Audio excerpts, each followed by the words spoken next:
Ludicrous. And go, All right, we're recording. Menzies, no, you can trade. You make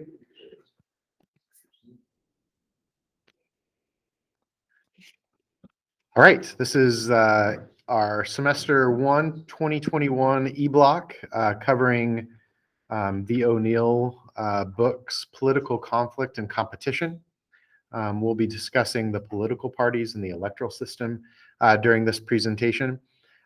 It will include kind of the background of the pre-political party and how it dominated the political landscape in Mexico for more than 70 years. And covers the transition from a corrupt political system where patron clientelism was the only method of garnering and corruption of garnering votes until the 80s, where a fissure emerged with the desire for competitive elections, then being realized with Ernesto Zedillo's transformation of a nonpartisan political agency to the first time non-pre-president assumes the throne in 2000, to a re-excitement for the pre with Nieto, and then a destabilization of the three traditional political parties with the emergence of the Morena and the cult of personality that surrounds Obrador. So with that, we will continue to talk about the pre.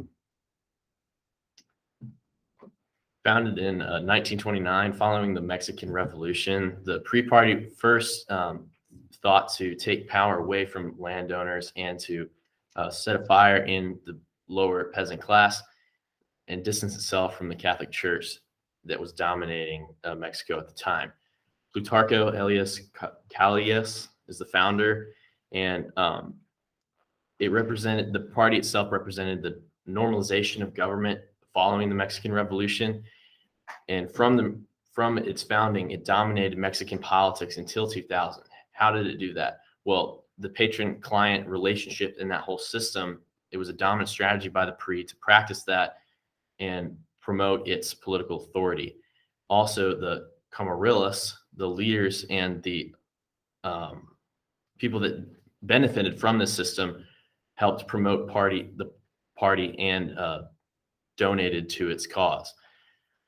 Lorenzo Cardenas boosted his popularity through the nationalization of the oil industry and his new economic platform, where Mexican nationalism was promoting economic nationalism. In 1968 and the 60s, the pre-party did not like the student demonstrations that were happening in Mexico, and so started to lose its popularity with the youth and lower class. And so in 1988, with the election of Salinas as president, the president received its lowest margin of victory, which marked the shift away from the party's previous power. With the death of Colosio and its reforms in the promotion of Zedillo in the first democratic election in 2000, the party again lost more hold on the political system.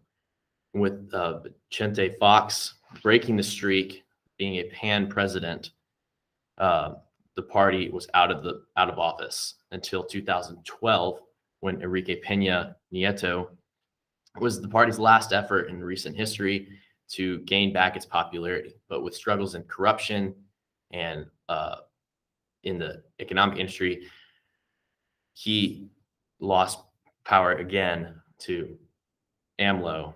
So that is where the pre-party sits now.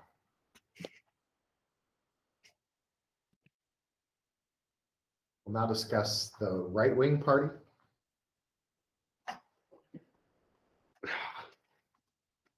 All right, so I'm going to be talking about the PAN Party primarily. It was founded in 1939 from the PRI, and it emerged as a conservative response to the leftist policies of the PRI during the 1930s and 40s. And it advocated Christian democratic ideas and supported a pro-business policy thought. It was also an early advocate of states' rights, and opposed the centralization of power that the PRI had previously done. And the PAN Party was also divided primarily between Catholics, Catholic social conservatives, and free market business people with those types of interests and benefiting those groups. And the vote for the PAN Party primarily also comes from from northern Mexico. And let's see, Vicente Fox overcame opposition from within the PAN Party because he wasn't very traditional with his ideals and his things that he was trying to put in place, and expanded appeal to new voters. These are just some of the things he did. Expanded appeal to new voters, created his own campaign organization in 2000 because he was stemming from traditional PAN views. And he also, like I said, he had a stormy relationship with the traditionalist people of PAN. He also brought about transparency law to facilitate public oversight of government. And he also implemented legislation or argued to allow legislation to allow 10 million Mexicans living internationally to vote in those local elections, which is pretty cool. And then although he failed to pass a tax increase to raise revenue for social spending, and his own government was accused of losing lots of focus. And then later on, Felipe Calderon won in 2006, and he campaigned to defeat cartels. In 2012, Mexico had their first woman president, Josefina Mota. She ran. And then, let's see. Yeah, like I said, the PAN Party, they came out as primarily conservative, but advocated for equal policy for both the left and right wing views, and just serves to better the state regardless of whether that is a left or right policy. So Josefina Mota was the political candidate for the PAN, but did not Yes. actually win the election. Yes, correct. It is important to note, though, that with the enfranchisement of women, that's come a long way since 1958, when women received the right to vote. Today, in 2018, for example, 49% of the members of the Chamber of Deputies were women and 51% of senators, which meant that Mexico has actually gotten true parity over the elected officials. All right, now we will hear about the left. It's the last one. All right, so talking about the Mexican left, following the Mexican Revolution, the PRI or the PRIA kind of held all political power, and they attempted to occupy the political space that was previously occupied by the leftist parties. And yes, there was a couple other parties, including the Popular Socialist Party, that did, and they were able to gain a little bit of seats, but not really any true power. And so later, in more recent years, in 1988, in their election, Cardenas led a newly formed PRD, which was a new party, in a coalition of 4 opposition parties against the PRI. And despite the heavy fraud that was in the election, the PRD did do really, really well in the numbers and the outcome. They still lost, but it was definitely a change in the political atmosphere of the country. And so regarding now, in 2006, Obrador, he was a former mayor of Mexico City, and he was a populist. He came out as the front runner in the 2006 election, but soon lost as well. And he was a part of the PRD party, but they lost. And he claimed there was fraud and how there was illegal attempts by the Mexican government to restrict him and the party from winning. And it ultimately resulted in a weakened and divided party, and which Andrew.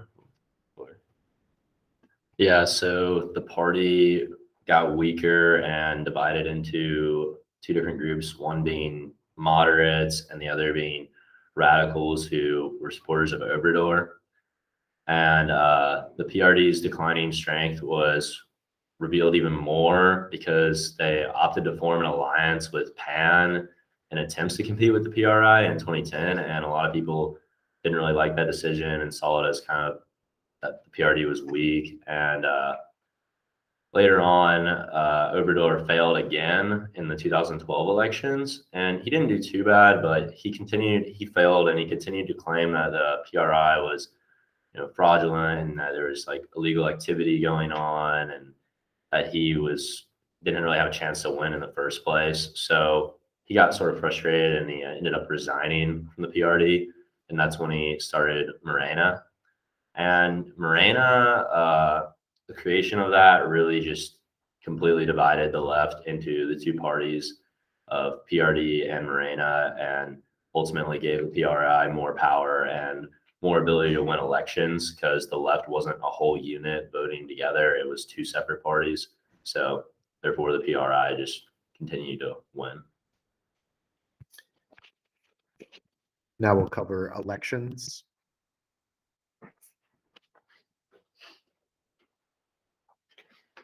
So for most of the time, the PRI nomination, it was pretty obvious who was going to win, how it would be. Everybody would show up decked out in their colors, and it's more of a celebration of power within the party. The 2000 election was a little bit different because they did not have a locked-in nominee at the very beginning. So, but Francisco Labista ended up winning it, and that presidential race was also the first time that organizations could give money towards the nominees in a more privatized way than years before. And people also see this as the first truly modern campaign between candidates in Mexican history. And like the US, it was decided by two major televised debates in which Vicente Fox won because he was more charismatic and charming.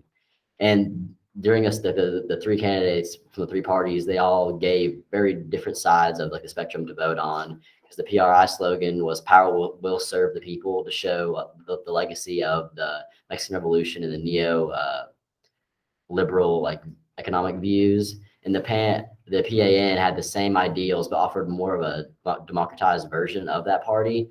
And the PRD criticized all the neoliberal economic policies and the NAFTA that was going on. They did and will continue. And so then the 2000 election presented Vicente Fox of the PAN as the opposition to the PRI, and he was famous for using U.S. style mudslinging tactics in his campaign, and he was ultimately more of a man of the people than Labista, and won due to his charisma and charm. And then the next election, 2006, was the first year that a real election with a choice between a left and a right took place in Mexico. In 2006, Calderon beat Obrador by 0.5% for the second PAN nomination. And then in 2012 was the first election with a private campaign funding cut in half by a policy passed in 2008. And Pina Nieto of the PRI won the election with 38.2%.